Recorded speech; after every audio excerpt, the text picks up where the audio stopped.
Good afternoon, morning, wherever you are. Thank you very much and welcome to Toastmasters District 3's Continuing Lunch and Learn webinar series. We're starting our meeting at this time. We have a fantastic presentation today. Before we get started, I want to remind everyone there won't be any way to interact with the audience other than through questions. So if you have any questions for our presenter, James, please go ahead and drop them into the Q&A function of your screen. You can use the chat too, and I'll try and watch both of those then for that.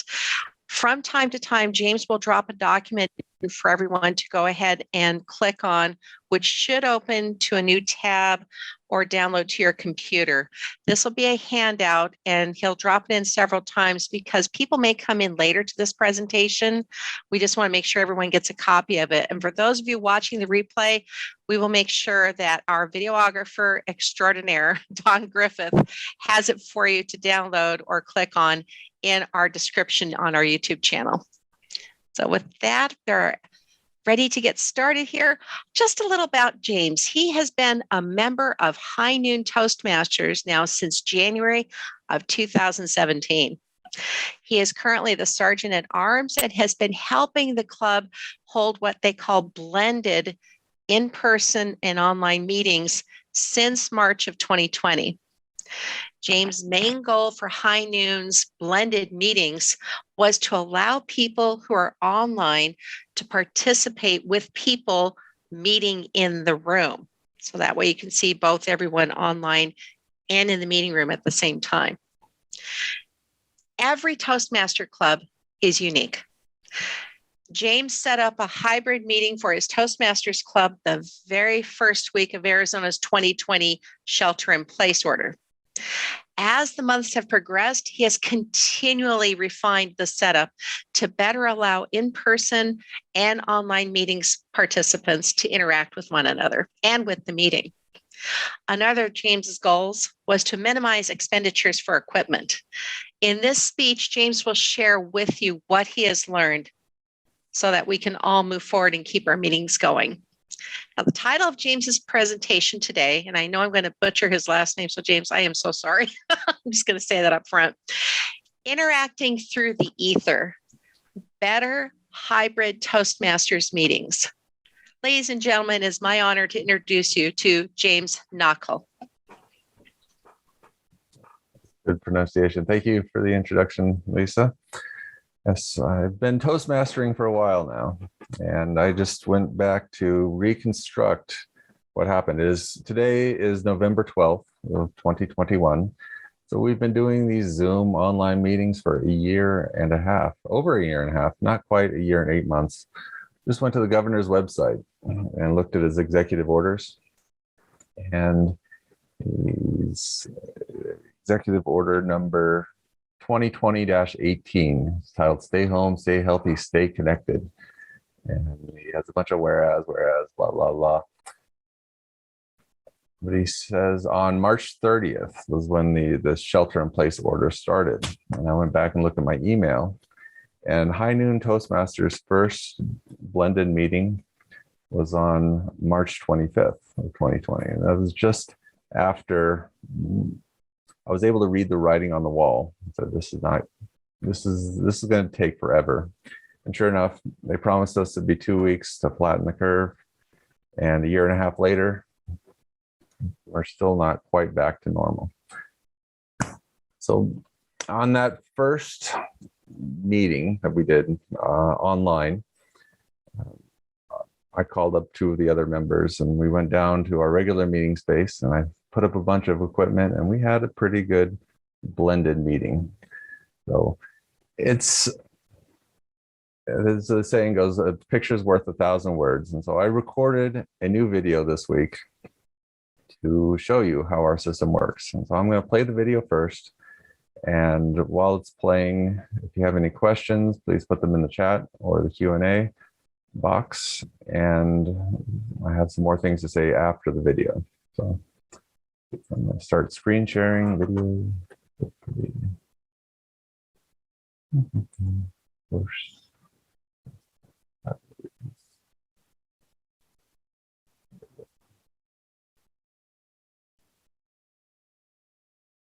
this open.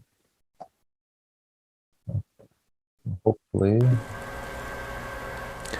Hello, everyone. My name is James Knockle. I'm a member of the High Noon Toastmasters in Prescott, Arizona. Joined the club in January of 2017. And since March of 2020, I've been working on what I call a blended meeting setup. See, when the shelter-in-place order came down, I thought to myself, this is going to take longer than 2 weeks. I like my Toastmasters club, and we won't survive if we don't have meetings for months on end. Called up a couple of our members. I said, hey, do you got bubble suits? Come on down and we'll set up a blended meeting. The very first week we had a full 12 people online. I gave a speech about the time that I turned into a false prophet. It was lots of fun. And I have revised my setup over the years, and it works pretty well. Our district director said that the High Noon's online meeting setup worked a little better because it allowed the people who are online to really interact with the people in the room a little better than the other hybrid meetings that she's seen. Now, I went to a school board meeting semi-recently, and the school board meeting was live streamed on YouTube. And I looked at their setup, and they had 2 professional cameras. They had one person whose job was just to run the YouTube streaming part of the meeting. Every one of the school board members had their own microphone, and whoever was presenting to the school board had their own microphone too. And I looked at all the equipment they have, and to outfit every location with a microphone seemed a bit expensive. I thought that's $200 a microphone for a good microphone. This is a lot of money that the school board has put into having their meetings live streamed to YouTube. And when I was setting this up for High Noon Toastmasters a year and a half ago, I wanted to use equipment that I already had. I loaded everything up, and over the years, or over the year and a half, I've made some revisions, but basically the system is working the same as it was before. The club already had a projector, and the projector was formerly used by members to project their presentation onto the wall. And we repurposed this projector to project the online participants onto the wall. You can see behind me myself projected onto the wall because we're after the meeting. We're not doing the meeting live right now. I'm going to cover the equipment real quick and hopefully tie it all together so it makes sense. There is a handout that goes with this presentation, and all the equipment is listed on the handout, so don't worry too much. The main thing is I try to use either equipment that we already had or that you could find in a thrift shop. And we have the club projector here. The club projector was donated by somebody. We have a couple different cables for it with adapters. The projector is connected to the timing laptop. The timing laptop just runs a web browser and the open broadcasting system software. The OBS, Open Broadcasting System, is a virtual web camera, so it can pipe the web browser that has the timing application as if it's a camera feed. So this monitor right here is connected to the other laptop, and this monitor allows the speaker at the lectern to interact with their reviewer who's online without having to crane their head to look at the wall behind them. That was one of the first revisions I had to make. This is an old square monitor, and it was just in my pile of unused parts. You can get cheap monitors from thrift stores and places everywhere. We have the club timing light. And this is so the people in the room can easily see when they've spoken long enough. I pilfered this tripod from a yard sale, and I said, hey, my Toastmasters Club needs that. Can I have it? They said, sure, take it. And the camera is mounted on the tripod, with a wood block. Now this is, these are called hats, I think. And I just used some zip ties with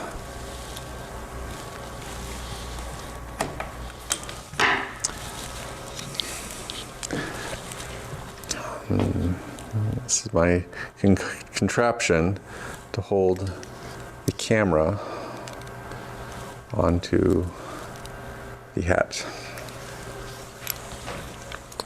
I've taken it apart. It's going to be a problem. So the second laptop here is for the Zoom master of the meeting. Now it's ideally you have the timer and the Zoom master being separate roles, but they do combine fairly well if you're short on people. This computer doesn't need much attention after it's running. The sound quality is very important. You need, these laptops don't put out enough volume for the people in the room to hear what somebody who's online might have said. And so I had the club purchase this speaker. This was like $20. Now, we also purchased the web camera when I found it available. Now, there is a Logitech camera that has a supposedly long-range microphone. This works okay, but it doesn't pick up somebody who's at the opposite corner of the room. It works acceptably well for a speaker when the speaker's in this central area. It works for picking up somebody across at the other side of the horseshoe.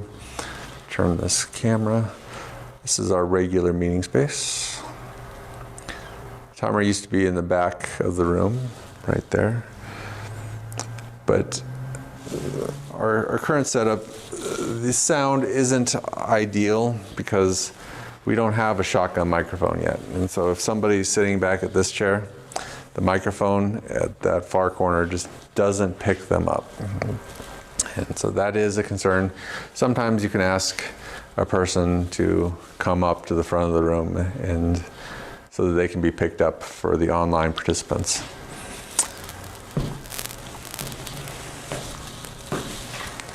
I think if there's anything else I want to say. Oh, yes. It's very important to only have one active microphone and one active set of speakers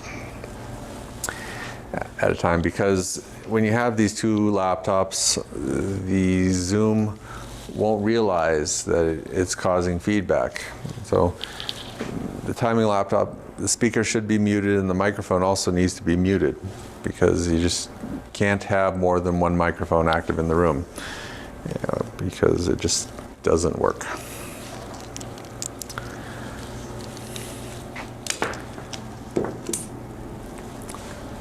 There are some other considerations. I'll think about those, and we'll have those in the next section of the talk. Thank you. Stop and share. So that is our Toastmaster Club's usual meeting space, and I wanted to take you into our meeting space and really show you how all the equipment is put together. In the handout, I talk about how you don't really need two laptops. I've gotten away with one laptop. The kind of mix together the camera control for the meeting with the timing feature. The open broadcasting software is kind of a Swiss Army knife for videography. Zoom has, for example, Zoom has its virtual background feature. I can hide my whiteboards and the junk behind me. Well, you can do this with the open broadcasting software too. And I don't have this set up right now, but with the open broadcasting software, I could put in the corner of the window the timing software. So that's one thing. Now, all my laptops that I showed in the video were old. The timing laptop is probably a 2008 model. There's nothing special. You don't need anything recent for this. Even the only caveat is if you want to do virtual backgrounds, you do need a 2014 or newer chip. But we don't need that for online meetings. I want to talk about the meeting software. Right now, this web conference is being conducted through the Zoom software. And Zoom is great. Zoom has a 45-minute time limit for the free version. So if you want to run your meeting longer than 45 minutes, you need a paid account. I heard from Peter Salazar. Peter Salazar was he ran the TLI part of the meeting. I gave a similar presentation for a TLI semi-recently, and he said some of the clubs have had a problem where they had a Zoom account, and the Zoom account was controlled by one of their members, and then the member disappeared, and then the club had no Zoom account anymore. And so the suggestion was that the club should have its own Zoom account or have somebody that you trust. High Noon borrows one of our members' Zoom accounts, and she's been pretty reliable. She started doing something else with her Wednesday meeting times, but she hasn't taken away our free Zoom account. So she's pretty reliable. So either the club should vote on paying for its own Zoom membership, they're relatively inexpensive, or just use somebody else's. We've also used the Jitsi software. In the handout, I have a link. It's neat.jit.si. And this is a free software, and it works pretty well. But in my other Toastmasters club, we had a member who had a problem with their microphone, and their microphone was just screeching, and I had to mute them, and they didn't appreciate being muted. And we haven't seen that person since. So after that club paid for a Zoom membership. And the other big two meeting softwares are Google Meet and Microsoft Teams. And of these different meeting softwares, Zoom, from what I've read from people who do this stuff for a living, is the Zoom software is much more polished than the competitors, and they've kind of spent a lot of time working out all the bugs. And so the Zoom works, but if you are on a budget, Jitsi Meet works pretty well. You can test it out. It's just meet.jitsi. What else do I have to say?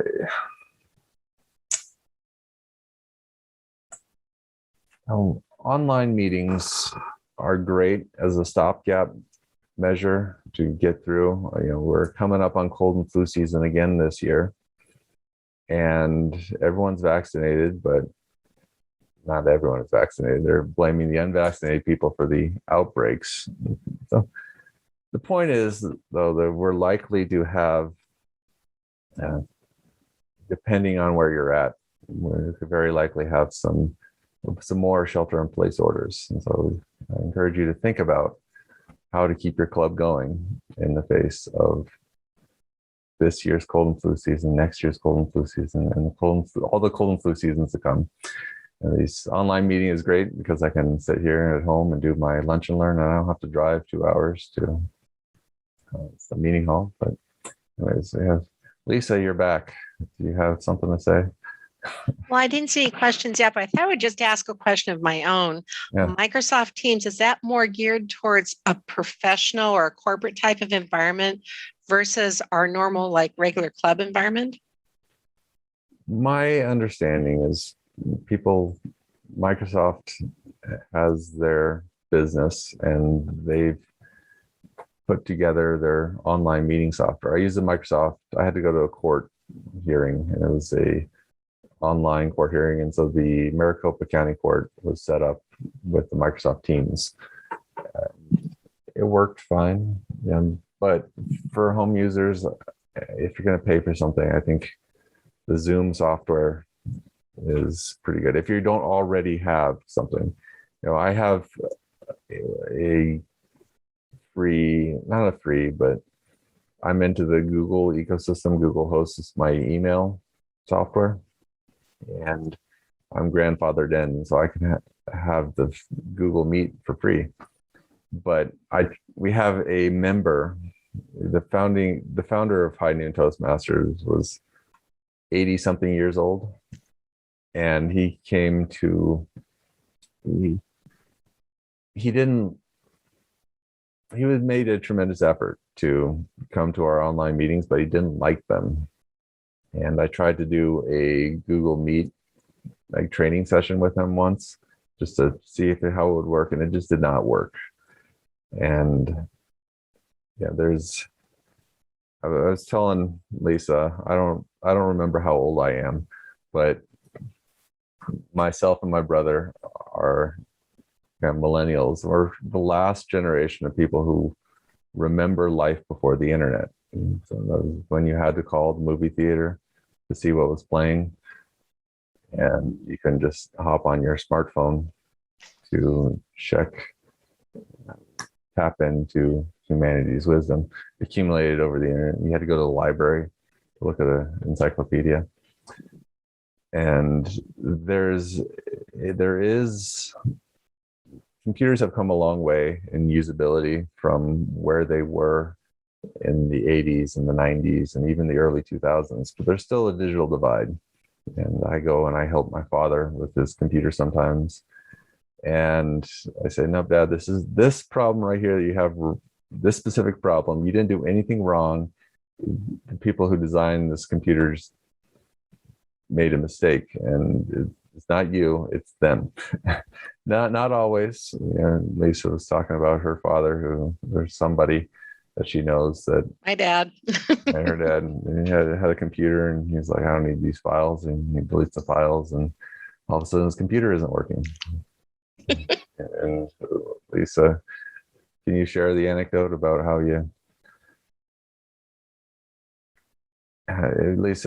she's told how it's like, Dad, stop breaking your computer or it's going to cost you more to get it fixed next time. Yeah, it'll cost me a dinner at the Biltmore or something, or the Hyatt Regency. I mean, it was 3 or 4 times. My mother didn't mind making dinner for my husband and I, and my husband would go over and fix it. But when you take things out, you have to be prepared for what can't be put back in without redoing everything. We did get a question, though, from one of our participants, or our attendees, I'm sorry, one of our attendees. What percentage of your club, so High Noon Toastmasters, what percentage of your club meets online versus the percent that comes to the in-person meeting? So how many are in the actual room versus online? Our very first online meeting, which was March 25th of 2020, we had 3 people in the room, and I want to say 10 to 12 online. And as the months progressed, the number of online participants steadily trended down, because it's not the same being an online participant, because you don't get the interactions before the meeting and the interactions after the meeting. And we've kept the club going, and we have 2 new members who they've come every day, every week for the last month. And really, we haven't been good about promoting our online meeting option. And I think, we should, I'm to the point where I have some things to work on. Like after this meeting, I'm going to send a package off to Washington, D.C., and I have a bunch of speeches to give about my package. And this is not about that, but I have stories to tell. I'm gonna bite the bullet and get into the Pathways program, and So I give my icebreaker for that. We could use this as part of your icebreaker and have someone evaluate you, maybe one of our attendees today. You want? If one would like to volunteer, let me know. Now, that brings up an interesting question because we've been asked this before. Some of us that have been in Toastmasters that do marketing, our current PR team, what is the best or the safest, I'm going to say it that way, the safest way to promote an online meeting? Do you think? Safest way. Well, there's always. Right, because we're trying to avoid the Zoom bombers who are still out there. I ran to one 2 weeks ago and I thought, you're not impressing me. So I would prefer they not come, but they still find a way to do that. I think what we've done is we've just, if you want the link, we have a couple people, you can email us. It's the same every week. And our link is not posted publicly and it's available to anyone who wants to come to our meeting. I had intended to invite Lisa and Karen and Nancy and everyone who's interested in this Lunch and Learn program to our meeting last week, but we got to Wednesday and I had not sent the invite out, and so it didn't get sent. I think, our two latest members who showed up, one of them was told by her workplace, like, you need to work on your speaking skills, so you should join a Toastmasters club. Okay. And they went to the community college's online meeting, and it was fine, but they really wanted the in-person meeting. And so I set up our online meeting equipment every week. And sometimes we've had cases where one week our vice president of education had a headache, and it's not a very far jaunt. She drives 5 minutes to get to our meeting hall. That wasn't a big deal, but she just didn't feel up to coming in. So she's just connected to her laptop and joined the meeting virtually. And it's a nice feature to have so that we can pipe in like a guest speaker from somewhere. And that's real.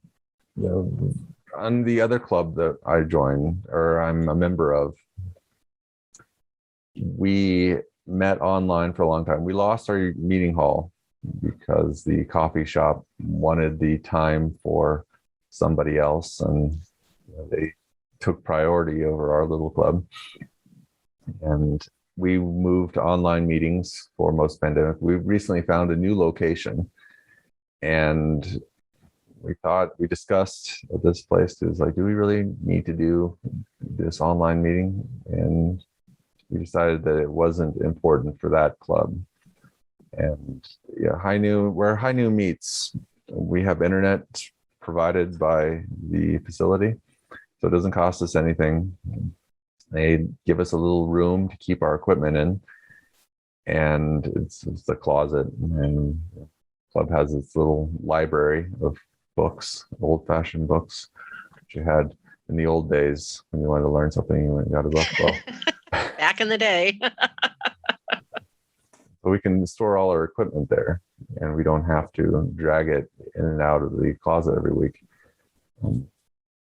It's something that I didn't really cover in the video, I guess, was that there's a lot of options, and you need to figure out for yourself, what equipment you have already. And something Peter said in the TLI meeting was that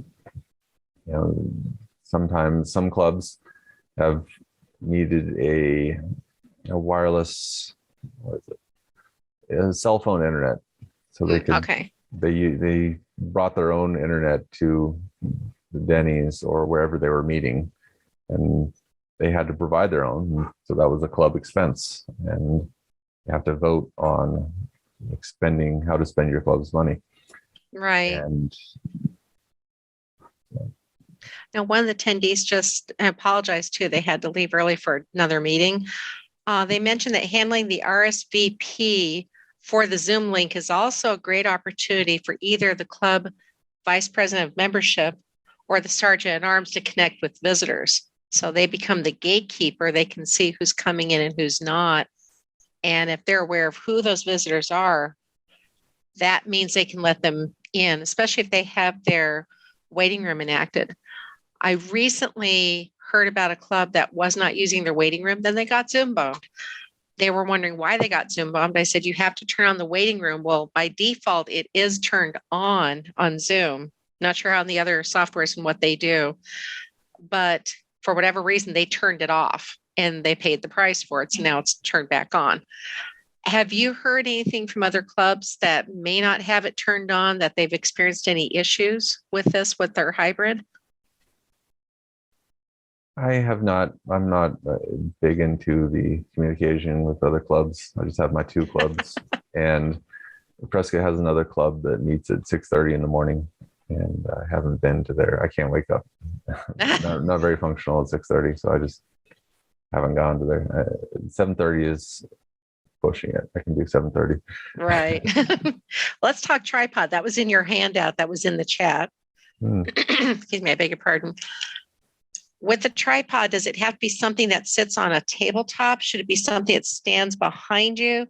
What, I know there's different kinds out there, but is there one that would work better for the meeting in general? I decided, I got this tripod for free. I pilfered it from a yard sale. Pilfered is a great word. Hey, free works.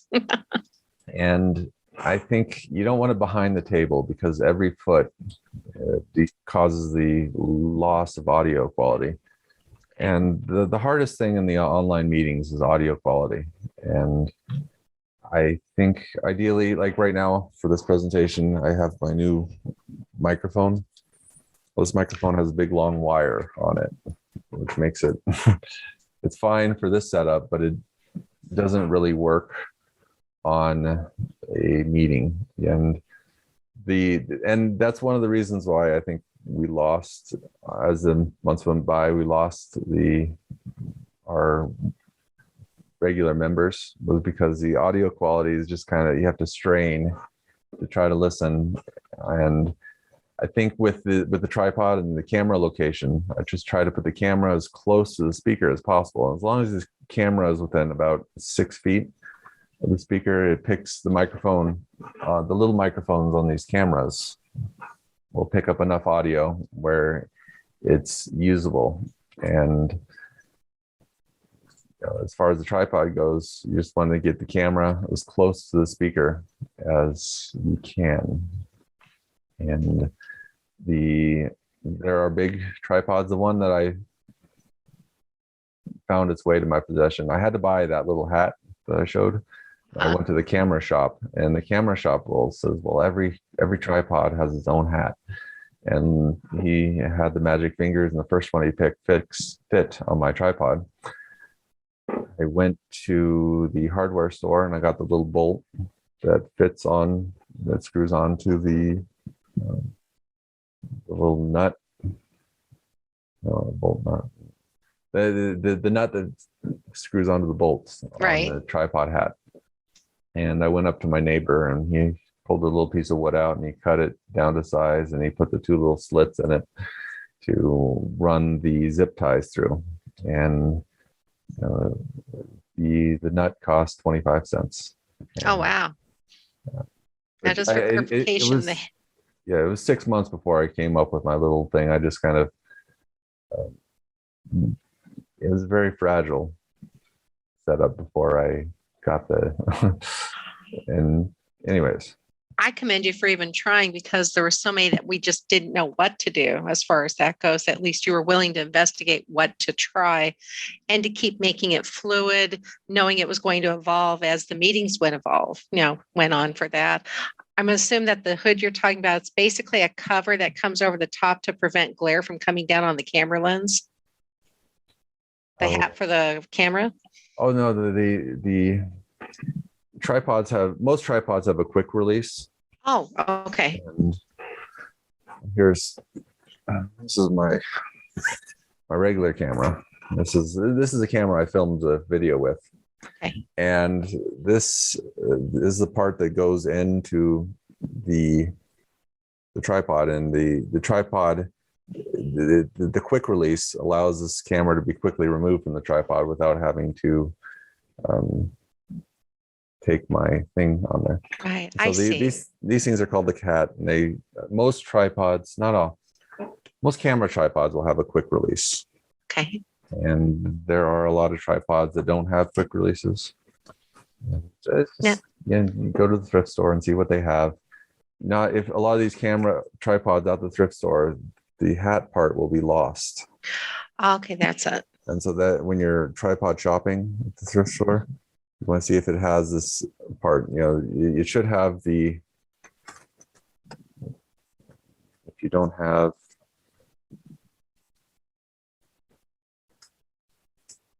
The hasper. this is a standard bolt size, like all cameras. Well, if a camera has a tripod bolt, it will be that size. Gotcha. When you're tripod shopping at Goodwill, I had a tripod, and I took my friend to the airport, and we opened my trunk to get her bag out of my trunk. She saw my tripod, and she said, "That's a nice tripod." I was like, "But I like my tripod."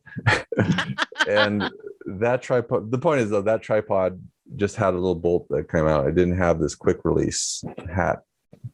So not all tripods will have one of these. Just when you're tripod shopping, look for this little bolt, because if it looks like something else, like if it looks like it has a quick release and it doesn't have the hat, it won't be very useful to you until you find something like this. I bought this tripod, the tripod that this one goes to. I bought it at a yard sale a number of years ago, and the guy said he had made this on a 3D printer. Really? And so this was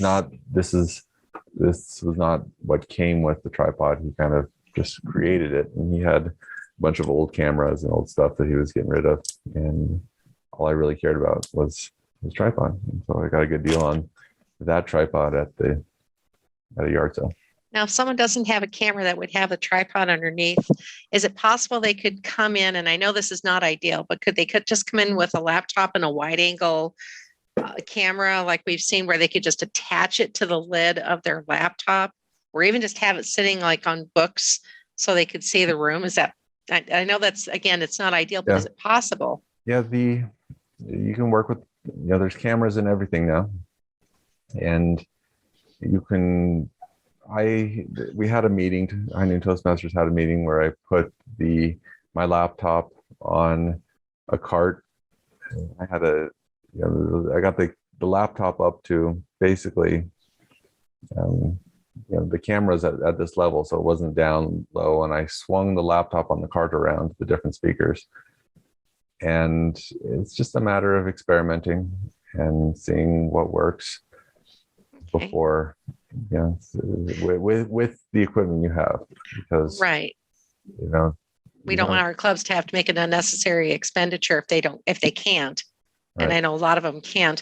Now, while you were talking about the different softwares, I happened to think in my head, oh, that's right. My club is experimenting with something that I was told to use. Yes, I was told by Harry from Audible Talkers Toastmasters, Harry Wolf. And the software I put in the chat is Æther.ai. And what that does is it allows the captions that you're seeing down below, or it could be on top, to read what we're saying. Again, it's not 100%, but in a meeting situation, what we're finding at my club is people are attending about half and half in the room, half online. But with the captions turned on, people are keeping up with it. Has anyone from High Noon or anything that you've seen while you've been working with this hybrid environment, James, have you seen anything else that would work with Zoom that would marry both the audio and a caption so that we don't leave the hard of hearing people behind?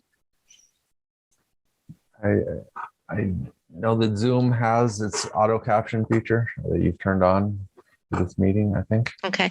I did, but I also, for the TLI, which is our Toastmasters Leadership Institute Zoom account for those who are joining outside of Toastmasters, I actually installed Æther.ai into it. So that may be another reason why this is showing up.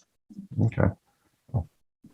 Not like, I just do my little thing, and I haven't really, I'm not up to date on what's the latest and greatest best practices, except for the open broadcasting software, which I don't have it running right now. Let's see. That's called OBS, I think. It's the obsproject.com. And I don't, OBS. I think you're right, obsproject.com. I'll put that in the chat for our attendees as well. Yeah. And that, it's really kind of a Swiss Army knife for video conferencing.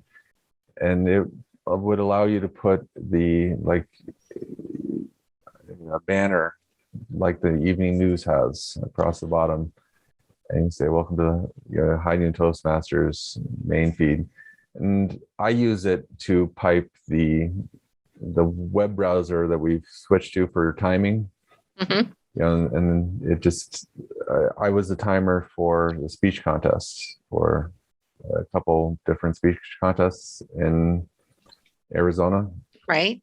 And the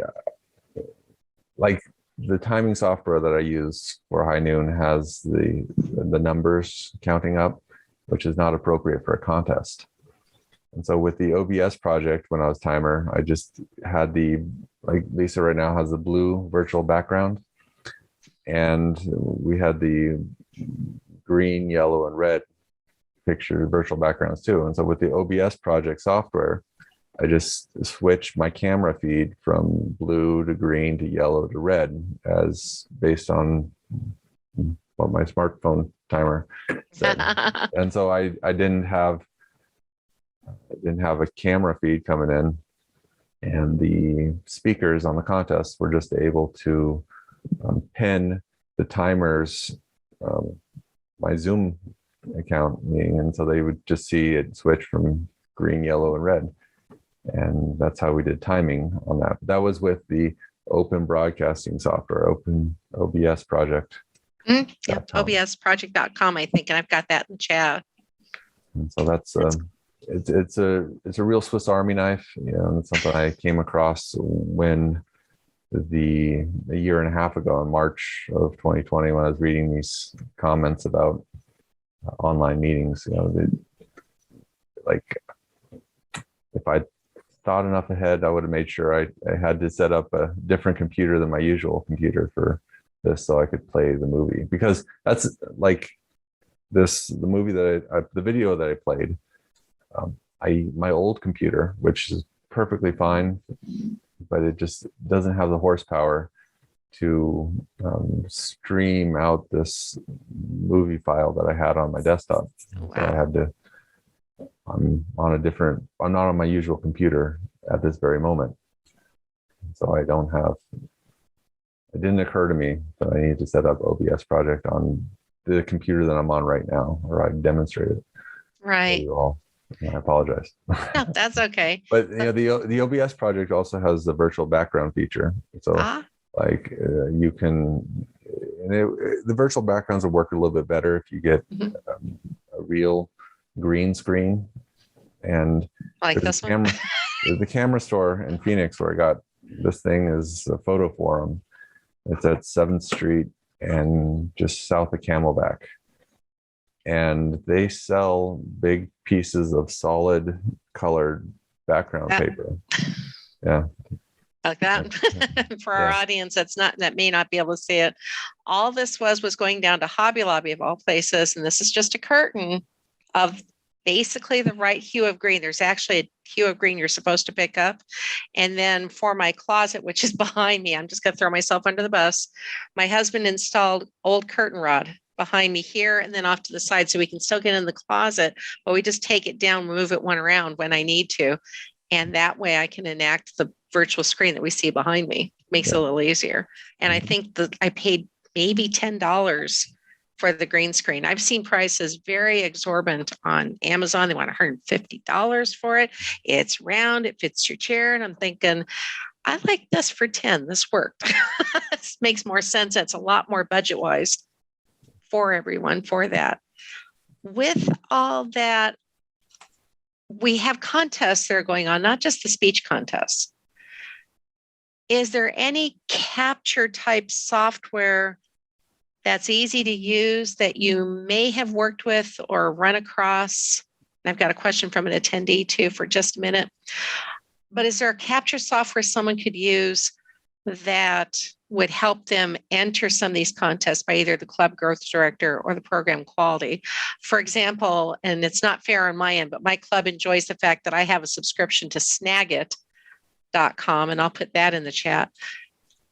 It allows me to take a picture or screen capture of something that's going on so we can enter it for contests, so we can prove we've done our promoting on Facebook and whatnot. Is there one that you've run into that would work as well? There's, it all depends on what software you're using and how all these different things interact.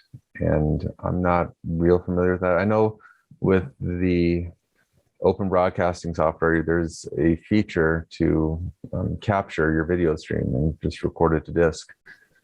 And that doesn't, Zoom has its recording feature, it's being recorded by Zoom. But I don't know how, if you're just an attendee,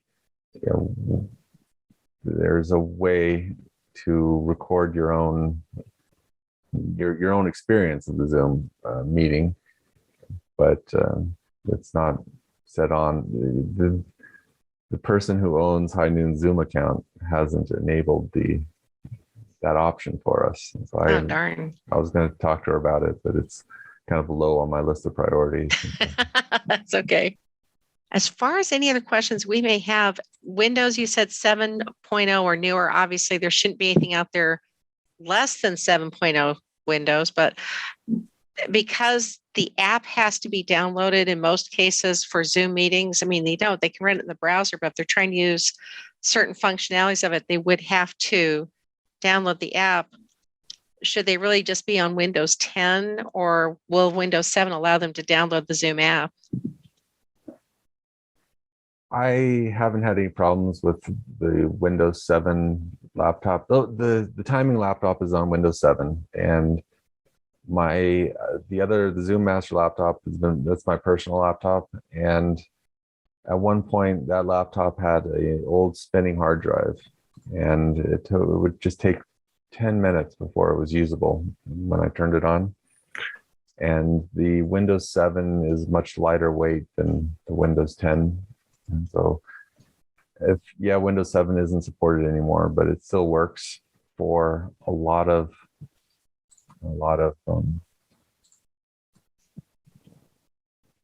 software still supports Windows 7, because a lot of people, they don't have Windows 10. Microsoft tried to get everybody upgraded to Windows 10, and right. Windows 7 is a little slightly more fragile than Windows 10, but Windows 10 is very, very complicated, and it's not the greatest for all.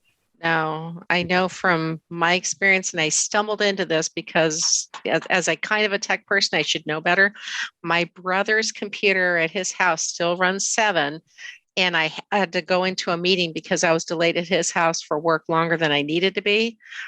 I started meeting on his computer and then realized they can't see me. They can't hear me because it's so old. It had no microphone. There was no video because he had no camera.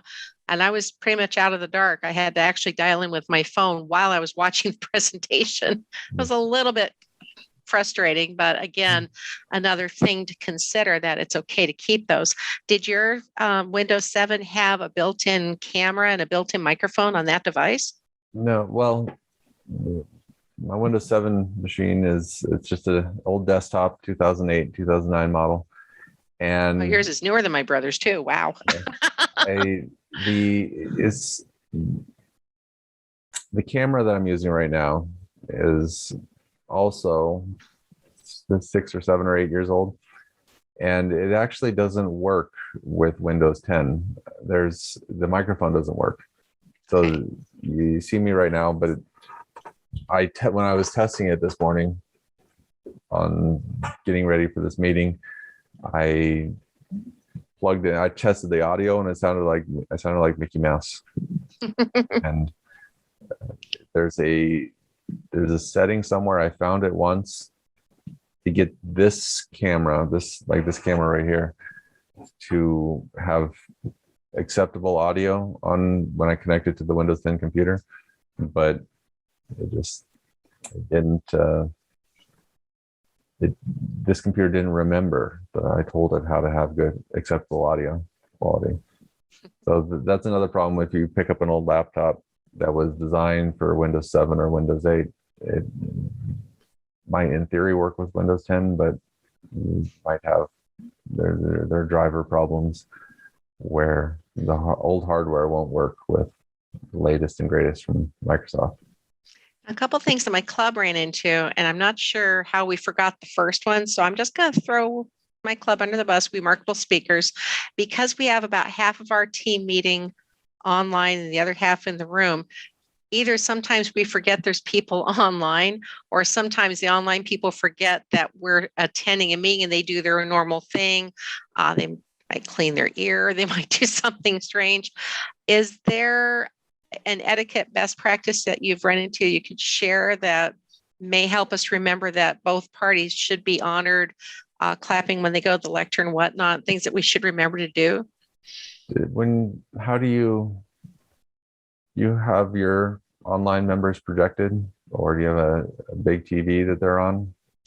In our club, yeah, they've got the big, we're fortunate that our club meets in an office similar to High Noon. They've got a big monitor where they can see everyone. Okay. I don't have an answer to your question, Lisa. So,